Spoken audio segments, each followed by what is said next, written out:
Bonjour les élèves de la deuxième année baccalauréat, option sciences maths A et B. Sur la demande de plusieurs élèves, je propose un exercice résolu d'un oscilloscope électronique dans le chapitre Mouvement d'une particule chargée dans un champ électrique uniforme. Très important cet exercice de terminale pour la physique. Bonjour les élèves de la deuxième année baccalauréat, option sciences maths A et B. On est à chapitre 5, intitulé Mouvement d'une particule chargée dans un champ électrique uniforme.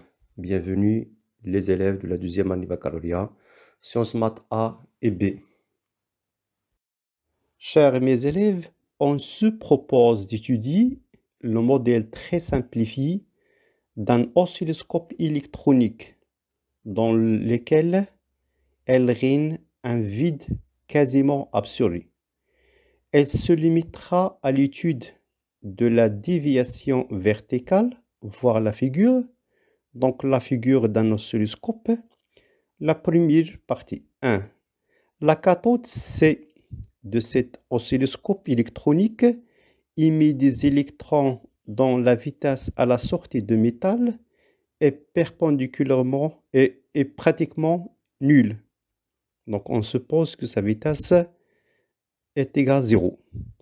Les électrons arrivent à l'anode A, ça montre dans la figure, cathode et l'anode, c'est la partie gauche d'un oscilloscope, et traversent par l'ouverture O1 avec une vitesse VO1.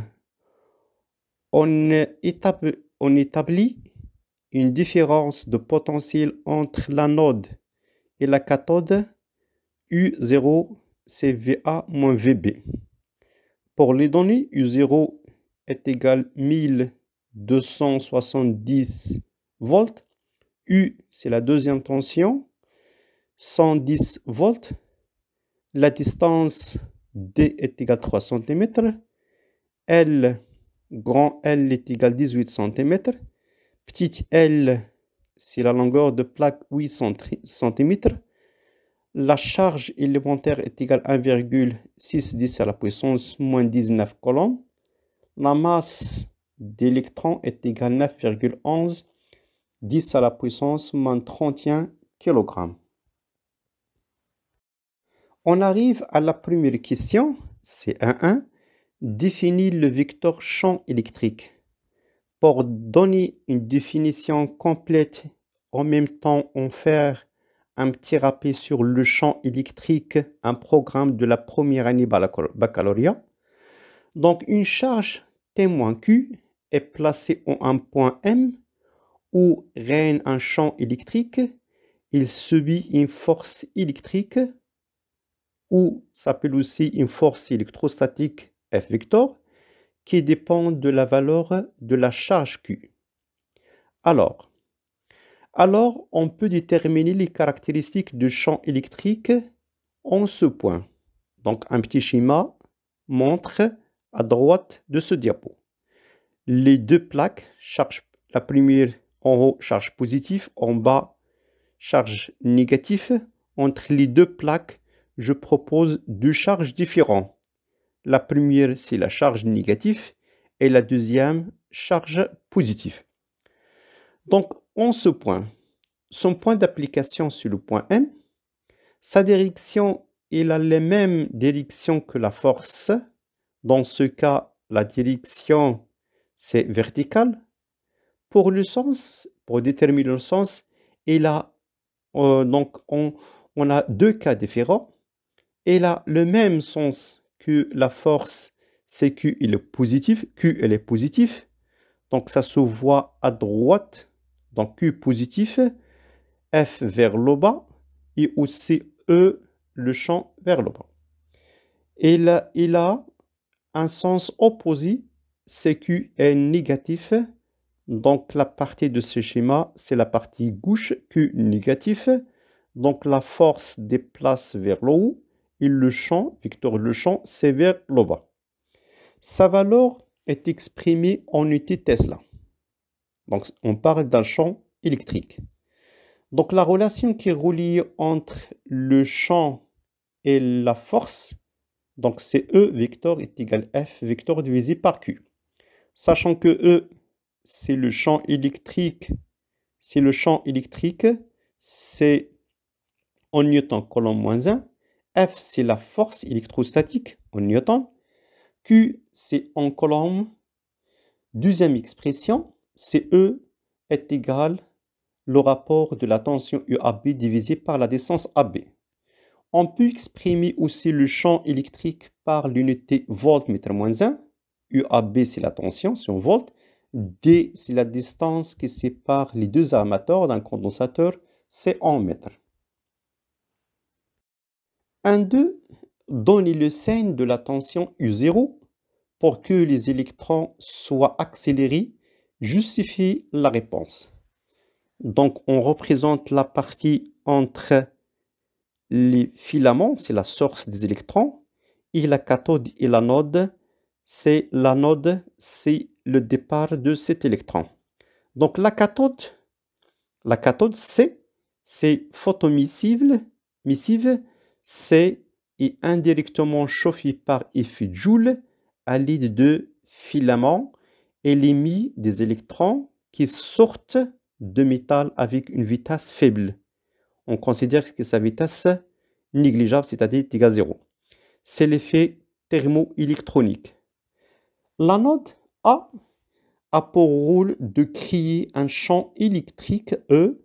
Les électrons exclusifs sont émis à la force électrique F dont l'expression est égale F est égal Q fois E. F, donc collinaire à E, et le sens F dépend du signe de la charge Q. Sachant dans ce cas, on parle des électrons, c'est-à-dire la charge est égale négatif, donc la force électrique est opposée de champ, c'est la règle qu'on a fait dans le diapo 3. Alors, c'est le sens inverse, donc on peut représenter la force, c'est vers la droite, et le champ, le vecteur champ, c'est l'inverse. À notre relation, donc E est égal UAC divisé par AC. Donc c'est VAC moins VA moins VC divisé par AC. Supérieur à 0. Donc la distance déjà supérieure à 0. Donc VA moins VC supérieur à 0. Donc c'est le potentiel U0 est égal UAC. Donc UAC est égal U0 est égal 1270 volts. C'est une valeur positive de tension. La question 1.3 calcule la vitesse V0 des électrons à leur passage en O1. Donc pour déterminer la vitesse V0, on applique la théorème d'énergie cinétique. C'est un programme de première année baccalauréat. On commence tout d'abord par le système étudié, les électrons. C'est un électron. Le bilan des forces, donc la première force, c'est le poids. P est égal à la masse d'électrons fois G. Deuxième force, c'est la force électrique. F est égal Q fois E. Donc, remarque, si je calcule P et je calcule F, donc on trouve que P est très inférieur par rapport à F. Donc, on peut négliger l'effet de poids. Donc, appliquons le théorème de la variation d'énergie cinétique. Delta EC entre O et O1 est égal au travail de F de O vers O1. Donc la variation d'énergie cinétique, c'est OCO1 moins OCO est égal le produit scalaire de F fois OO1. Donc un petit rappel sur le produit scalaire, c'est un B fois AC, c'est le module AB fois AC cosinus entre les deux angles. Donc je continue. Donc énergie au point O1, c'est 1 demi la masse d'électrons fois VO1 au carré, moins 1 demi M E moins fois VO au carré.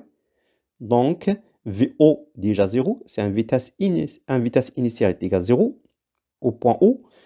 est égal, le produit scalaire, c'est Q fois E fois O1.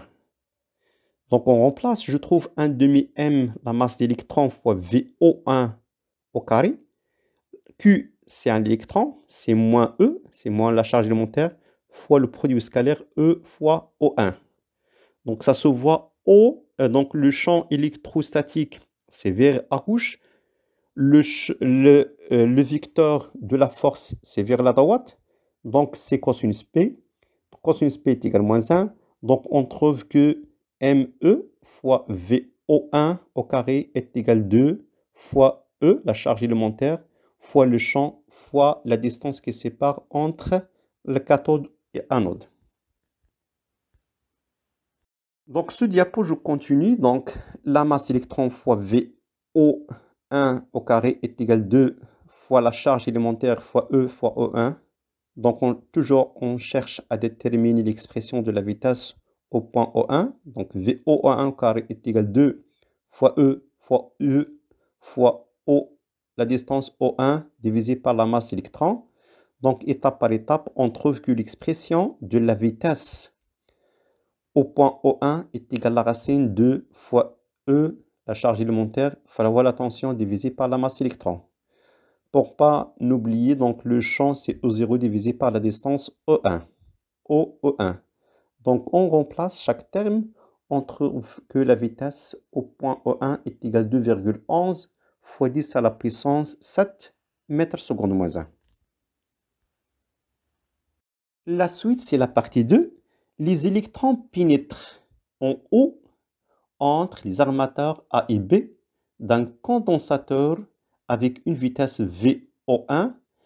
Les armateurs de longueur L sont distants de D. On établit entre les armateurs une tension positive U est égale V1 moins VB. Donc de 1, énoncer le théorème de centre d'inertie. C'est le deuxième principe de Newton. Donc la réponse, dans un référence galiléen, le produit de la masse d'un point matériel entre deux instants T1 et T2 par la variation temporelle de sa vitesse est égal à la force qui lui imprime cette vitesse entre deux instants. Donc je peux l'exprimer par la relation suivante. F est égal à m. La dérivée de la vitesse sur dt est égal à m fois l'accélération de g. Devient aussi d'une manière générale, la somme des forces extérieures est égale à m à g. Une petite remarque, la méthode de résolution des problèmes de mécanique est le suivant. Donc la première étape, définir le système, c'est-à-dire déterminer le système, le choix de référence, représentation du système dans le référence choisie, inventer toutes les forces extérieures appliquées au système, application des lois et résolution des équations, puis déterminons les équations horaires de mouvement. La question de 2 montre que l'équation de la trajectoire et de la forme y est égale E fois U divisé par E, la masse électron fois la distance, fois U0 carré fois X au carré. Donc on applique la deuxième loi de Newton.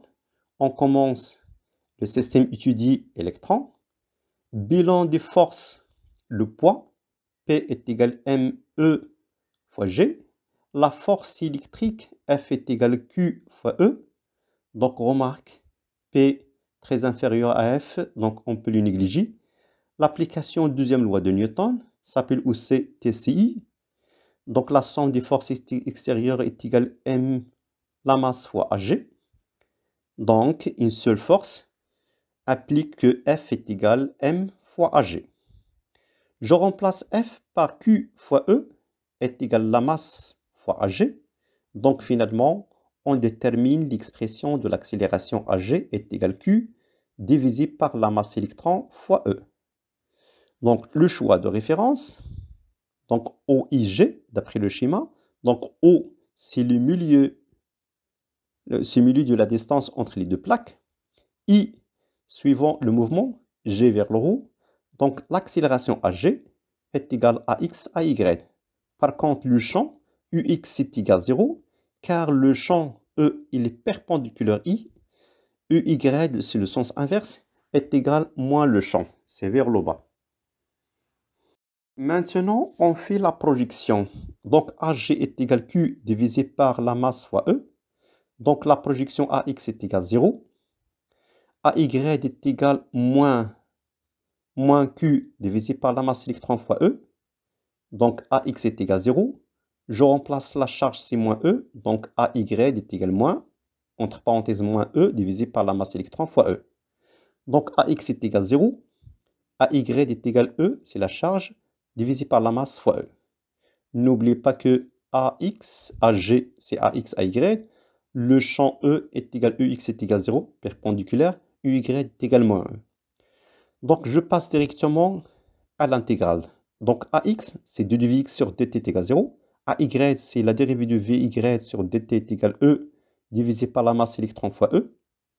Donc, d de Vx est égal à 0 fois dt. dVy est égal à E divisé par la masse électron fois E dt.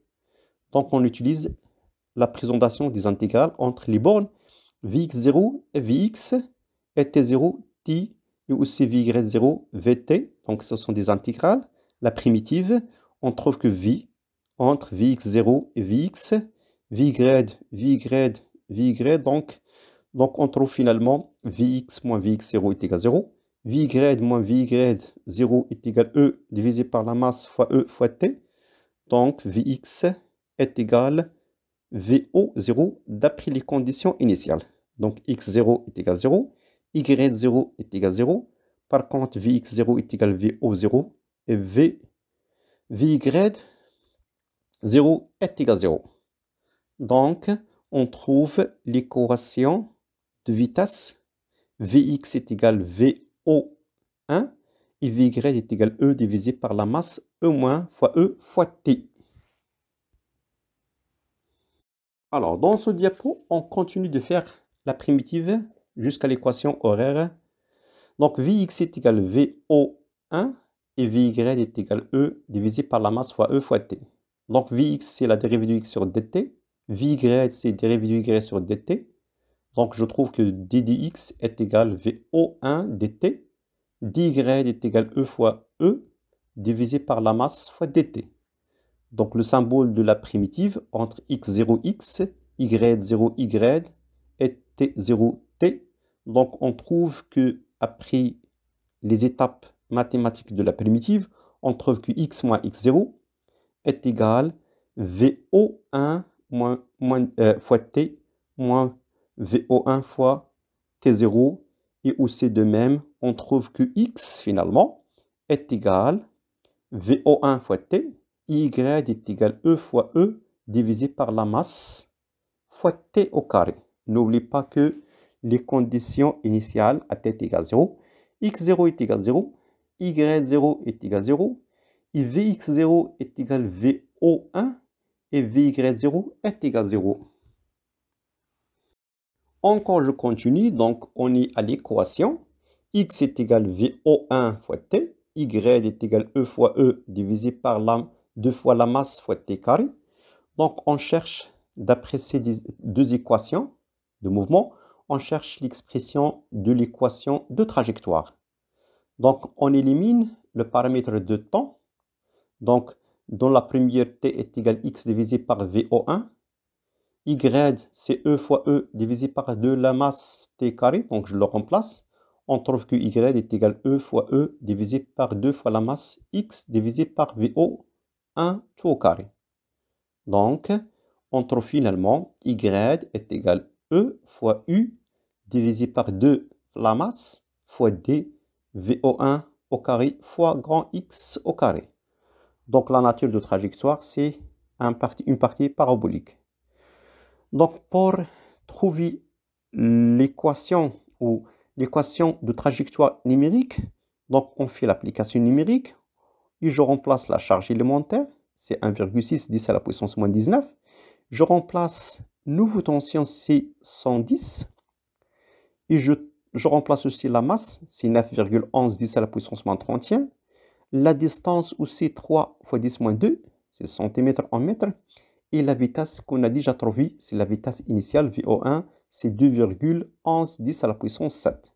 Donc finalement, y est égal à 0,72 fois x carré. La question de 3, déterminer la tension maximale UM qu'il faut appliquer entre les armateurs A et B pour que les électrons sortent de condensateur. Donc, les électrons sortent de condensateur quand U est égal à UM et aussi sortent à la position S de coordonnées XS, YS, sachant que XS, c'est L d'après le schéma, c'est la longueur de la plaque. YS, c'est la moitié, donc c'est YS, c'est D divisé par 2.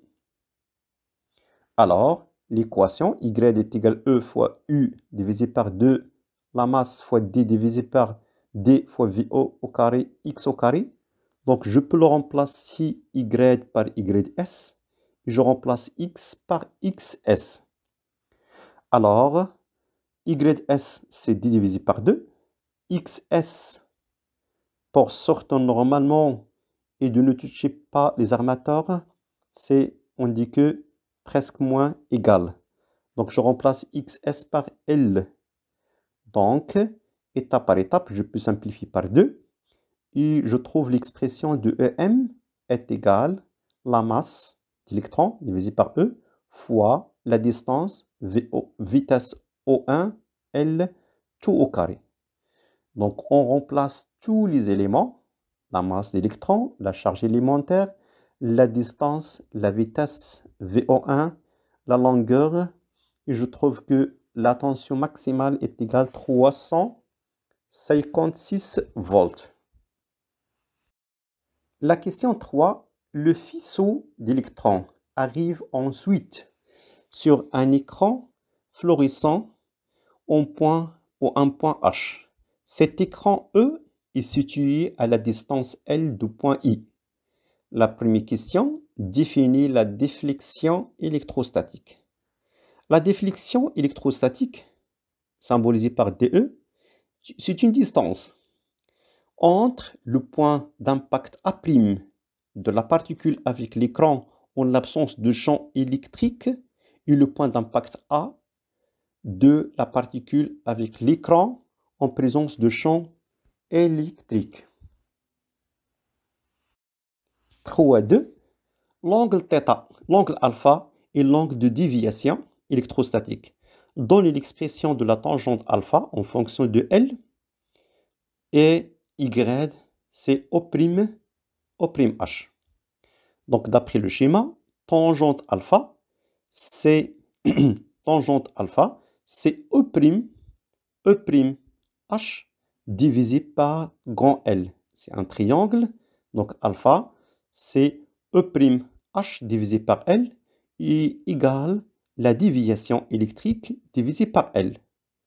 Une petite remarque, j'ajoute que tangente alpha égale aussi S'', donc S'' divisé par L, grand L, moins L divisé par 2. Aussi, dans notre expression, c'est la vitesse au point S suivant Y sur la vitesse au point S suivant X. Sachant que D, petite d, c'est la distance entre les plaques de déviation dans le compteur. Petite L, la longueur de la plaque de déviation en mètres. Grand L, donc grand L, c'est la distance entre l'écran et le milieu des plaques de déviation. Grand D s'appelle déviation de faisceau d'électrons sur l'écran dans la direction Y. Maintenant, c'est la dernière partie. C'est très important. Déterminer la distance Y O'H,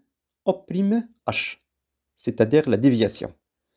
Donc, tout d'abord, Vx est égal à VO1. Vy est égal à E divisé par la masse électron fois E fois T. Et aussi, l'équation horaire est égale, X est égal à VO1 fois T.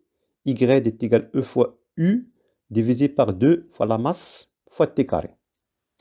Donc, on trouve que T est égal à X divisé par VE1, Y, et je le remplace. et je trouve l'équation horaire, l'équation de trajectoire y est égal E fois E1, c'est un deuxième champ, divisé par 2 fois la masse électron fois VE1 au carré fois x carré. Donc faites attention, on travaille une deuxième plaque, c'est-à-dire le champ change. Donc la déviation D, d'après le schéma, c'est O'H, c'est la distance O'H, égale aussi E'S' plus S'H. Regardez le schéma, déviation, c'est la somme entre deux distances, CYS et aussi Y et S'H. Donc la déviation, je peux remplacer YS. Donc YS, c'est les coordonnées du point S. Donc j'utilise l'équation de trajectoire en haut et je remplace X par L au carré. Donc déviation, c'est E fois le champ 2 divisé par 2 la masse fois VO1 au carré fois L au carré plus S'H. Donc tangente alpha est égale S'H divisé par grand L moins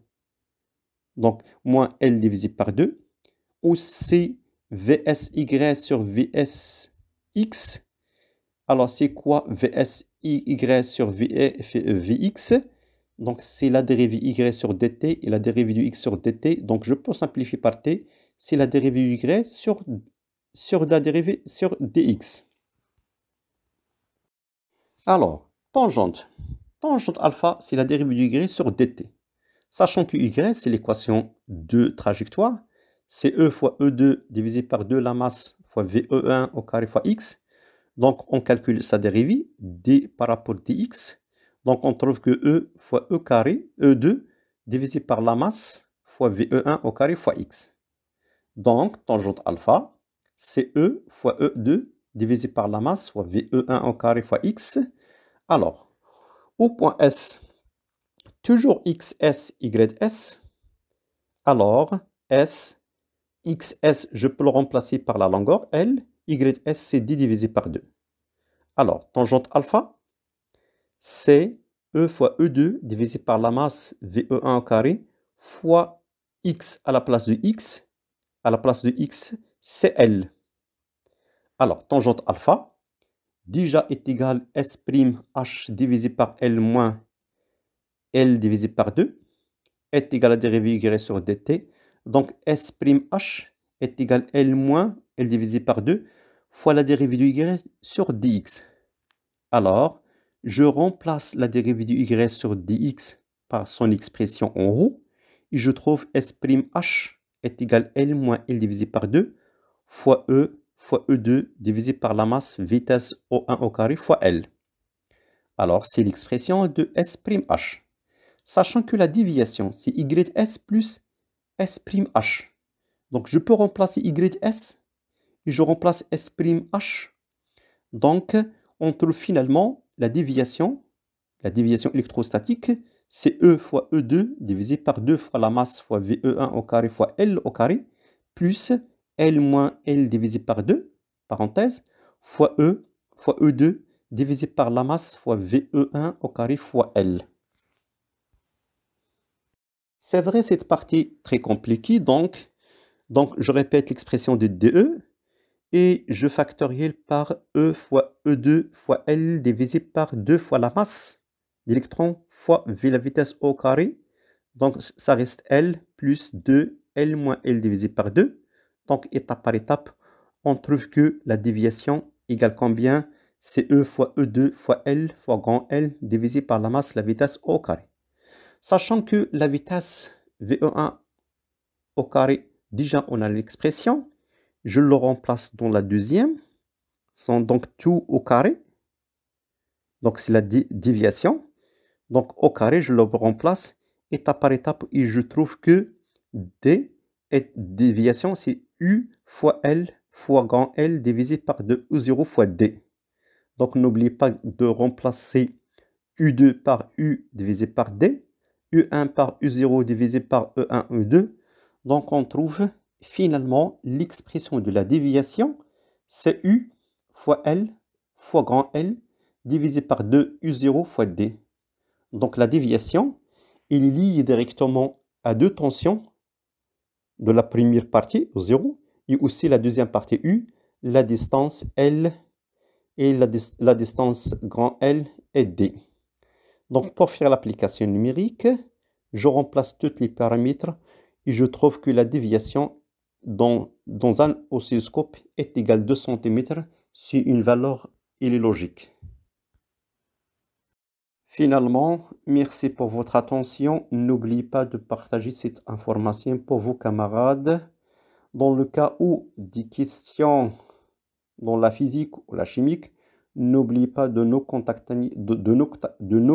contacter sur le WhatsApp et bonne chance pour l'examen national. À bientôt.